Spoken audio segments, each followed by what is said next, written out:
This is the Wrench Everyday Podcast. My name is Freddie Hernandez. You may know me as Tavarish if you're on the internet.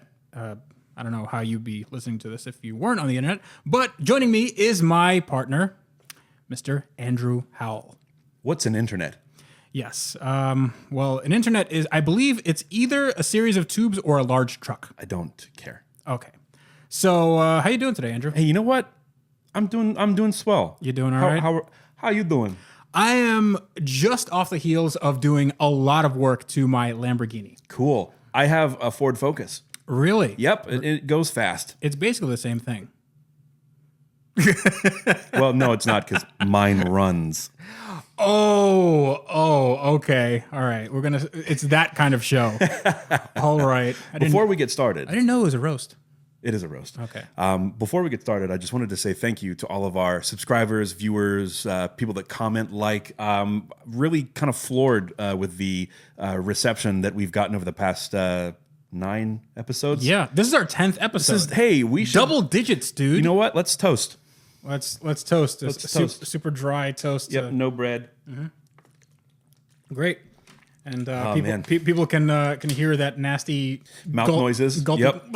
Yep. Yeah. In case you're not watching and you're listening, because you can do that now, we just took a sip out of our water bottles.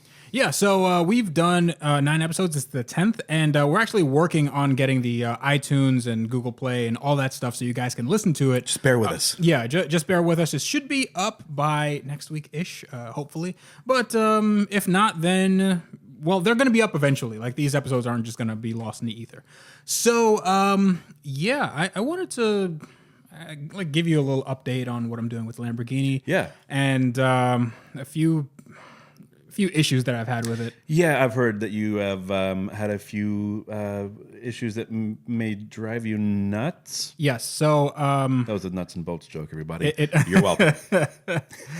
So on this Lamborghini, for those of you who don't know, I have a 2008 Lamborghini Gallardo Spider, and I bought it. It was just a basket case, and it has a twin turbo kit on it. It has a built engine, but it does not run at the moment. Nor does it walk. It sits. It sits. But World's laziest Lambo. But she's a good sitter. She looks good while she's sitting. Okay, that's all I can ask really right now. So many jokes I could make about dropping trannies and under the hood, but listen, this is not that kind of show. It's not. Yeah, not in the beginning of the week. So, this car has been kind of a pain in my butt because I've been trying to put this clutch together, and the clutch on this car, it's a multi-disc clutch. Right. And the way you put on a multi-disc clutch is it has these sort of they're called socket cap bolts, but they're basically you just put an Allen key in them. And Lamborghini's workshop manual, the factory service manual, says that you have to tighten them in sequence. And you have to tighten them to spec. And the spec is 70 Newton meters, which is round about 51 foot-pounds. Are we talking fig newtons? Fig newtons. So, yeah. So 70 fig newtons per meter? Exactly. Gotcha. It's good science. So, Nabisco, what's up? It just screwed up my train of thought with fig newtons. 70 Newton meters. Exactly. So 70 Newton meters, and it's about 51 foot-pounds. I tried to torque them to spec. Okay. And they snapped. Well, one snapped, and I'm like, oh crap. So I got a new bolt. I went to the hardware store, got a bolt, and that snapped. Man, you're destroying things. I am breaking things on a Lamborghini. Yeah, I was gonna say, do you know what kind of car this is? Exactly. Yeah. Freddie. Yes. No, Freddie. It's a Lamborghini.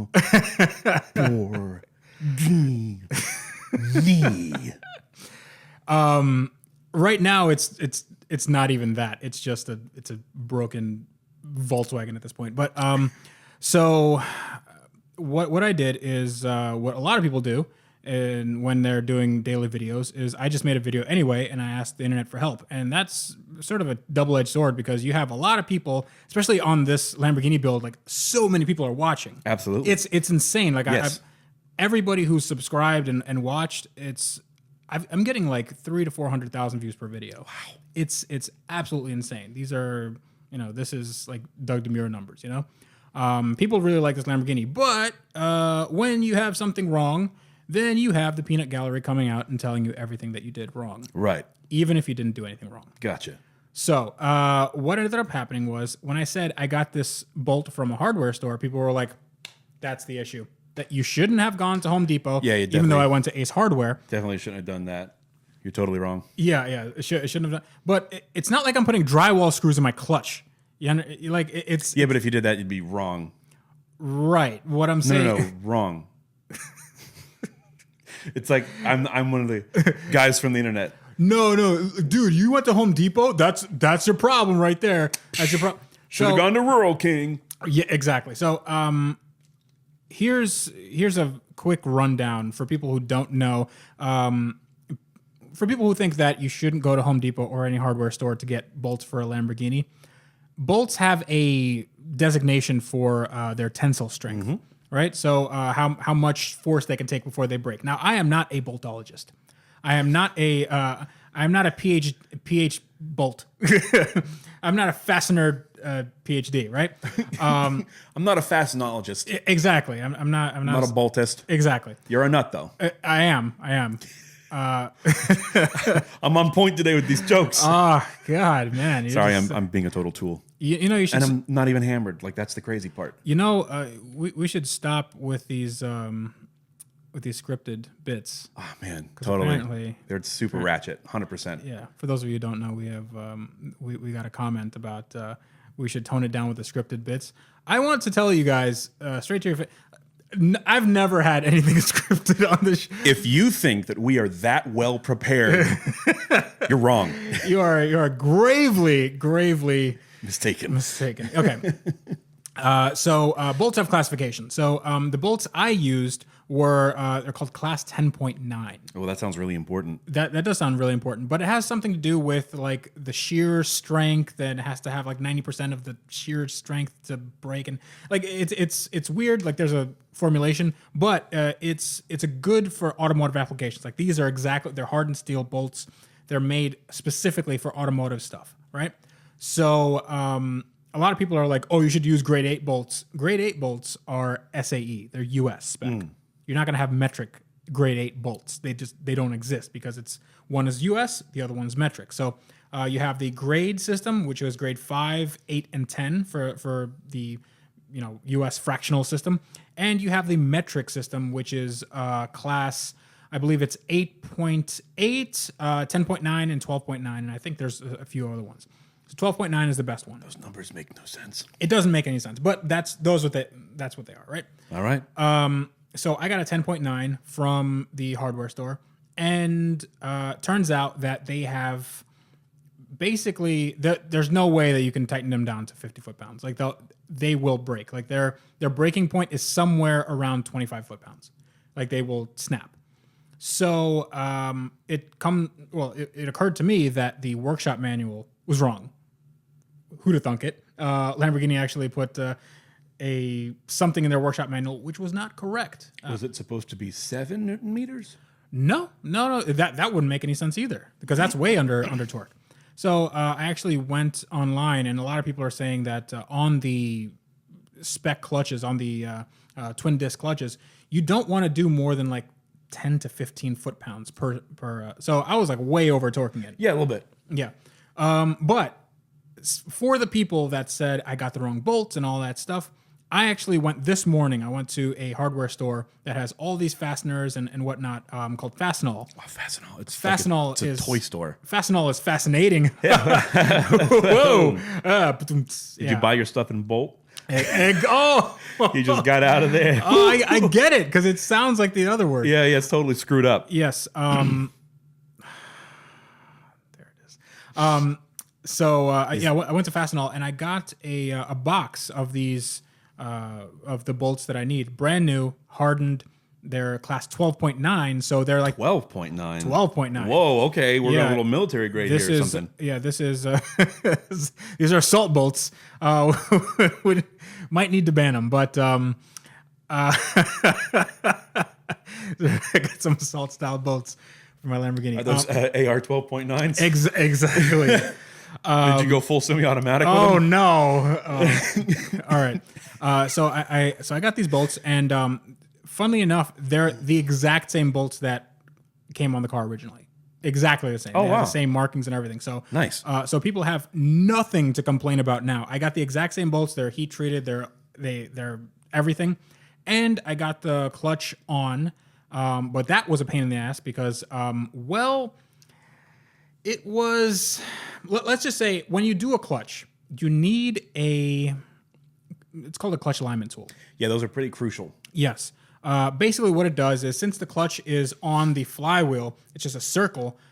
There's a middle of the circle, and you have to align that perfectly with the crank because that's when you put the transmission on. Then the spline of the transmission has to match up perfectly. Yes. I didn't have one of those, and I did have a clutch alignment tool that was. Like a universal one? It was a universal one, right? Okay. Which is fine for most clutches. It wasn't good for mine because I have two clutch discs, one behind the other. So if you align one, the other one, the splines have to line up because the input shaft has to go through both of them. Yeah. So what I did is since you can't actually buy a clutch alignment tool for a Lamborghini, it doesn't exist. The Lamborghini tool is non-spline. It's basically like a universal one. So all the Lamborghini ones, they just don't have the splines. So here's what I'm imagining in my mind. Yeah. You had to use the transmission shaft as your clutch alignment tool, which means you had to put it on, tighten some stuff down, and then take it off again, the whole transmission. All right, what are you, Nostradamus? I mean, that's what I would do. Yeah. So basically what I did is I put the bolts very loosely where they would go, but just to have the clutch on the flywheel. Right. But enough to have the discs just kind of loose, right? Then I mashed the transmission on, made sure that they were aligned, and then there's actually a hole where you can get to the bolts if you spin the engine around. Right. And I just started to do up the bolts that way. Just tightened them down, and I tightened them down to 15 foot-pounds, and then a little bit, to give it a little bit more oomph. But that worked. You basically just did it the most difficult way possible, thanks to Lamborghini, and they're not having a. Yes. So for there's gonna be a lot of people that say, why don't you just get the clutch alignment tool? Because it doesn't exist. Go ahead, find one. Find me one. Exactly. I'll buy it. I don't care if it's $100 or $200, whatever. Yet you would care. Well, I mean, if $200 it's actually a lot for a clutch alignment tool. Let's be honest. $100 is a lot for a clutch alignment, in my experience. Sure, but then again, I mean, I'll rent it out. Lamborghini. Yeah. So yeah. This clutch alignment tool is made of fresh gabagool. Oh, I hope not. That'd be the worst alignment tool ever. Can I be honest for a second? Go ahead. I have no idea what gabagool is. Okay, so gabagool is for any of you that ever watched The Sopranos. I just binge watched The Sopranos about a month ago, and it's a really good show. If you haven't seen it, watch it. It's very, very good. Okay. But gabagool is capicola. Capicola is just type of meat, and gabagool is a dialect that Italians. It's like an old Italian dialect. So it's salami, basically. It's basically like salami. So that's what they say. Fresh gabagool. Also mozzarella. They don't call it mozzarella. Muttadelle. Yeah, they call it muttadelle. And it's just one of those weird dialect things. Again, this is all stuff I learned from watching Sopranos and then Googling it because I was like, "What the heck is gabagool?" Well, I thought it's because you lived in Jersey. Oh no! I mean, I was way insulated from that. I mean, where I lived in Jersey, we had it was 75% Hispanic, okay, like 10% Black, and then the rest is like mix of like Asian and everything. Like we had like no Italians. I bet you had some really good food though. Or not. Whatever. Maybe. There was always we had a few good places, but mostly just kind of fast food stuff, But this car is now. Well, the clutch is now working. Nice. I tested it out. Awesome. Did you make the noises while you were testing it? I should have. You should have. That really, it's a missed opportunity. Yeah, big time. Okay, so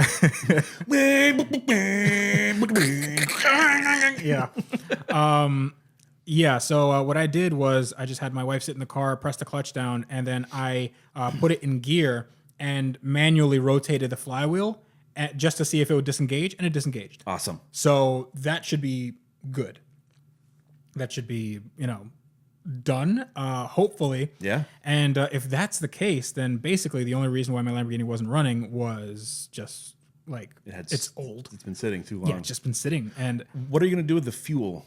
so the fuel, I have to dump it somewhere. And I honestly, I don't know where to dump it because it's full of E85. Right. Yeah. Corn juice. Yeah. And what's funny about E85 is that if you leave it for a long time, like it's been sitting in my tank, it starts to like separate.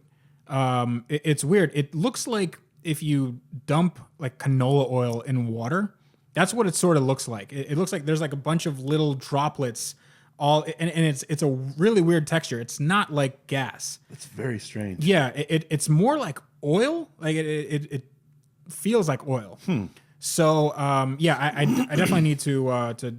I'm not gonna drop the tank because that involves taking out the engine. Just siphon it out.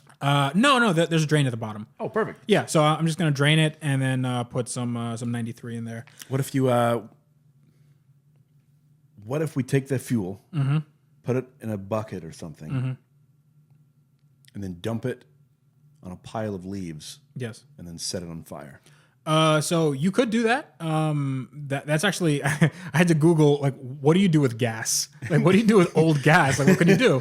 And some people were like, you burn it. Like just burn it. Like yeah, but there's like a lot of trees where I live. I mean, not where I live. That's true. That's true. We could do a bonfire, but how would we get it to your house? Buckets. All right, so you wanna drive with buckets full of gasoline in your car. No, you have a truck. Yeah, that's true. I'm volunteering your truck. Yeah, no, that's true. I guess we could do that. But I know all this hot E85 talk is making people super interested. But y'all like that corn juice. But the car is it's getting put back together. And, I'm excited. Yeah, I'm really excited. So actually next week. Yeah, go ahead. Well, here's the thing, and this is kind of what I've been getting at, and I've seen a whole bunch of comments, and it's been hotly debated and discussed. What color are those brake calipers going to be? Well, you're gonna have to find out in the next episode of Friendship. No, actually, I really don't know. It might be. I have the red spray paint, right? And it's like it's almost to the point where it's touching the caliper. But now I'm having thoughts. Thank you. But now I'm like, maybe silver would work. Or Yeah. or maybe black would work. Black or, would. or I maybe still like I like silver, but I still think that black would be the best. Black with white text would be just the cleanest look. So I already got the stickers. They're black. So I don't feel like ordering other ones. So here's what you do: you spray white. Well, you spray white. You let it dry. Put the sticker on. Spray black. Take the sticker off. Boom. No sticker. It's more permanent than a sticker. You're welcome. That would work. It does work. That would work, except with me, I would screw it up because I'm not very with paint. There's always going to be fingerprints or smudges or whatever. So I'm trying to idiot proof. So here's what you do: you use an X-Acto knife to stab the vinyl, and then use it to pick it up off of the caliper. That's actually not a bad idea. Yeah, well, I know. I've done it before. Listen, I don't come up with these things on my own. Yeah, I'm not that smart. I'm just I learn by doing. Okay, so yeah, that actually works. And it's permanent, and then you can put like clear coat or something. clear. Yeah, is there clear coat for brake calipers? Is that a thing? I mean, there's paint for brake calipers. There has to be clear coat, right? Isn't it? No. I think after Internet, this, we're gonna tell us. Yeah, we're gonna have to do a Google. I'm not. I can't be bothered to do a Google on that. But there probably is. But I'm not going to. I might not do that. But that actually sounds like a good idea. You're welcome. So I think that might be the thing. But maybe black. I don't know. Black with white letters.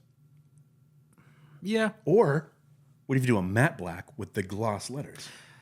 That's a little stereotypical Lamborghini owner. What I was thinking is I can kind of make a design or something like put a stripe through it, but I don't know. I think that would be a little. That's a little much. So I'm not sure where I want to go with this. Am I going to make something a little more outlandish in terms of Lamborghinis, or is it just going to be a really like clean build? Because honestly, I've seen other Lamborghini Spiders with similar wheels to mine, and they look exactly the same. Like they look like the same car. So I'm like, I want to kind of differentiate myself a little bit, you know? Like what can I do that will make my car stand out just a little bit, not too much, because I had wheels that stood out, and that was on the wrong side. Bolt on over fenders. Bolt on over the fender. Sure. Yeah. We can do that. Like, actually, I can just You really want to make everyone mad. I can just get a kit from an FRS and then just like glue it on or like fiberglass it on. You're like, oh, whatever, you know. It's my car, you know. Haters gonna hate. Yeah, right. No. Oh my God, no. I remember Chris from BS Rebuild. He was doing his Aston Martin build, and he did his original design was going to have some over fenders on the Aston Martin, but then later on he decided against it, and I'm like I had a little party in my brain. I'm like, yes, finally, because that car is already really wide, dude. And the way that he has it, just the visual aesthetic of that car is just, it's so aggressive. I love it. It's super aggressive. I'm not sure what he's going to do with that car. I think he's just going to drive it around, just have fun with it. Yeah. I think that's Chris, cool. if you want to give that thing away, holler at your boy. No, but seriously, I want that car for free. Yeah, not paying any money. No. Yeah. So that car to me was one of the best looking cars ever made. And I would have to agree. And okay, confession time. A few days ago, I was driving home from work, and I see this car coming down the highway, and I pull out my phone to take a picture of it. I'm like, yeah, Aston Martin. I'm going to take a picture of this and send it to Freddie. Be like, yeah, look at this cool car. Please don't tell me it was a Ford Fusion. Oh, no. Yeah. No. I fell victim. You know, it looks like an Aston Martin until it's next to an Aston Martin, and then it doesn't look. It looked like an Aston until an Aston show up. Yeah, it's. It looked like an Aston until an Aston show up. Yeah. So, I mean, these exotic cars, they're just what are we looking at here? You're eyeing the computer screen. Are you? I was just moving the water bottle over a little bit. Is all. Okay. So these exotic cars, I wanted to talk about the reception that I got, at least on the forums. So when I got my Aston Martin, the reception on the forums wasn't great. The Aston Martin forum members didn't love me, which was weird. I mean, I didn't expect to be loved. Like I don't care about any of that. But I made a video about it, about how I basically bought a Aston Martin for the price of a Camry, and the car was already sort of, famous from Doug DeMuro, has had like many millions of views by the time I got it. But when I got it, it was just the people act like I just set their car on fire. Like I went to it's crazy. Like, oh, well, this is unbecoming of the brand, and he's cheapening the mark and all this stuff. And pretty soon we're gonna have a lot of people wanting to buy these cars for next to nothing and blah blah blah. And like I saved up all my money to buy this car, and how dare he? I'm like, what's going on? Hey, have you ever heard of a thing called depreciation? Exactly. Like that's the reason I bought this car. Yeah. And it's sort of the same thing with the Lambo forum members. Now there are a few stages, not stages, but there are a few types of Lambo forum members. One is super cool. One is I've gotten messages from people that have like 2004 Murcielagos, and they go like, I do all the work myself, and you're doing a great job, and this is really cool, and I can't wait to see more. That sort of stuff, right? Then you have the people who would never, ever, ever touch their car if it meant that they would have any money off when it comes to sale time. I had so many messages about, you're ruining the resale value of this car. You're never going to get any money when you're done with it. The next owner, blah blah blah, and when they figure out what you did, then the next owner is going to be. I'm like, I don't care about the next owner. Like, I'm the end user. I don't care. I did not buy this car so it would be an investment for me to sell on. It's not a flip. Like, I don't care about this. So that's one facet of it. And then there's the other where it's like they want things to be expensive, like needlessly expensive, just because it's some of that, it cheapens the brand thing. They want that exclusivity, yeah. Yeah, so I had a video about I fixed my fuel tank filler neck, right? And the fuel tank filler neck used is about $300, like $200 to $300 for a tube, plastic tube. It's literally like a tube that's a foot long. Yep. Like it's maybe less than that. So it's just a tube, metal tube. But the cap, if you want to buy a new one, $750. So $750 is the cap and the tube. So we're looking at over $1,000 for this little inconsequential thing. I had people on the forum tell me, I had a person on the forum tell me that, the reason, those details are what make Lamborghini.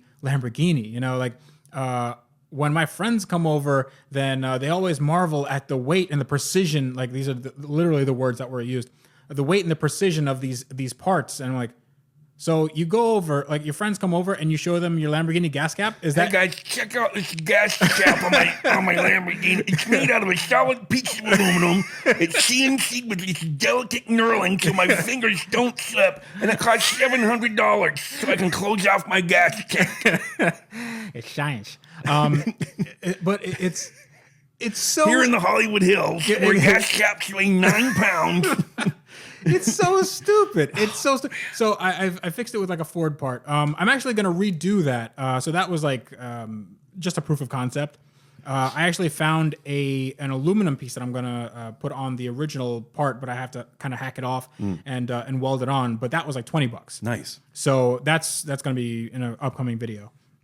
But the fact that these people think that, man, like, just $750 gas cap is a privilege that you get when you buy this car. It's like, oh no, just because you left it on the gas pump and then drove away. Like, no, that now you learned that lesson. Now you learned that lesson. You must never. Now you know. Don't ever leave behind your gas cap. Yeah, and it's insane.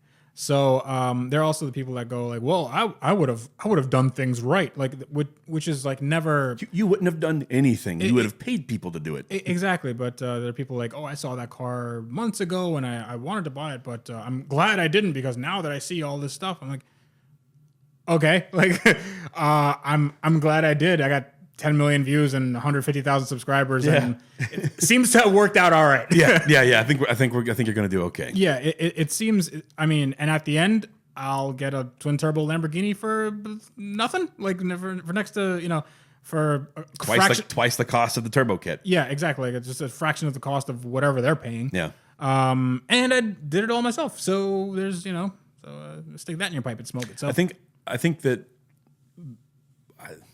are we going to go for rides in the Lamborghini? What do you mean? Like, is it going to be the two of us in the car at the same time? Because we can't really sit 5 feet apart. Well, okay. There's not that that buffer zone, I think in certain makes and models it's fine. Okay. So you might want to tell people what you're talking about, because I don't think it's that ubiquitous that people. So okay, there's this really funny Vine of these two guys. Hey guys, remember Vine? Yeah. Hello, fellow kids. There's a website called Vine. It doesn't exist anymore, actually. And it's these two dudes sitting in a hot tub, and it's like guy viewing them from his hotel room, and he's like, two dudes sitting in a hot tub, 5 feet apart because they're not gay. Which, if you are, is fine, but it's a funny Vine. And so now, whenever he and I get into a car, we got to have that buffer zone, that 5 foot zone. Like, so I'll try my hardest never to be in the Mini Cooper at the same time as you, because there is just no. Yes. There is no. Yes. So I mean, what I can do is I could probably make a sidecar or something, and we can work that out. Can we start a band called Mini Cooper Sidecar? Oh. It sounds like a bad Jersey hardcore band. No, it sounds like a type Dude, of we're band. playing at the Stone Pony. It sounds like a kind of crap band that would play at like a small like craft brewery. Oh yeah. We are Mini Cooper sidecar, and then like they just cover like the Decemberists. Here's a song you haven't heard. Oh god. Yeah. Oh, okay. Yeah, we'll definitely go for rides and stuff. I don't care. We've been in the SL and we went to Starbucks. We did go to Starbucks in the SL with the top down. Exactly. Perfectly within our masculine limits. Even though, Although I do have a couple of gay friends that would make that car look fabulous. I'm sure they would. We trying to say. But SL 55, more like YSL 55. Oh, wow. All right. So that's that for the Lamborghini. I had a lot of fun on the internet, and people kind of let me know. We didn't actually talk about anything on this episode. This was just kind of like getting back to. This was kind of. It was fun. I had fun. Did you? Yes. Okay, so hopefully you guys know how to tighten bolts on a clutch on a Lamborghini in case you guys want to do it. But it applies to any bolt tightening sequence. And real hot talk here, but Yeah, big time. yeah. But I think we're good. Cool. I think we're good. So we'd like to hear from you guys. So I think in the next episode we're going to be fielding some questions, and we actually have a new email. Yeah. Yeah, We have an email. I know it's official now. It is. All It's right. totes of fish. Okay, let's not tell anybody what it is though. Yep. All right. Have a good day. See you around, guys. Bye-bye. It's iwrencheveryday@gmail.com, and Andrew actually had a great idea about iwrencheveryday because wrencheveryday@gmail.com was taken. Yeah. And if you own wrencheveryday@gmail.com, You can have it because iwrencheveryday@gmail.com is way cooler. or you can email us and then we can have that one too. Just for brand purposes. It's like that Nissan guy. Yeah, the Nissan computer company. Yeah, Nissan.com. It's like he spent a lot of money on lawyer fees. Man. Yeah. So Nissan.com is not owned by the Nissan Motor Company. It's actually owned by like this one guy who owns like Nissan Computer or something. And it's been there a long time. Yeah, it looks like the page that time forgot. Like Yeah. it's just it's a pretty. But that's why you have to go like Nissan USA or something. USA, something like yeah. that. Yeah, but hopefully it's not going to be like Wrench Every Day. So it's iwrencheveryday@gmail.com. Ask us questions, and we will be glad to answer them, especially if they are of the personal variety, especially if they're directed towards Andrew. And we will definitely get back to you on that. So if you'd like to contact me, you can do so. And I just threw you under the bus real quick. Just like, whoop. I'm not giving out my social. Just a list of all your childhood fears. So if you'd like to contact me, you can do so at The Real Tavarish. That is Instagram and Twitter. Facebook.com/AskTavarish and AskTavarish@gmail.com is my email. I get a ton of emails, man. I feel like we are now going to get a ton of emails because I think so, too. You can send an email to iwrencheveryday@gmail.com. That's right. Hopefully it's not going to be about the bolts that we use that were wrong. Yeah, yeah, because that would be nuts. Yeah. So, and Andrew, where it just clicked in my head. Yeah, don't hurt yourself. It just clicked in my head. Yeah, you know those puns that just go like They just kind of slip right under the door. They come in, come right behind your.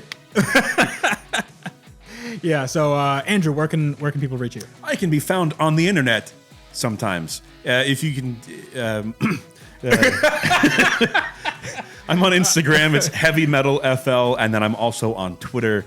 It's at 1565. The word 15, the number 65. Okay, awesome. So until next time, this is me, Tavarish, for Andrew Howell, reminding you to wrench every day.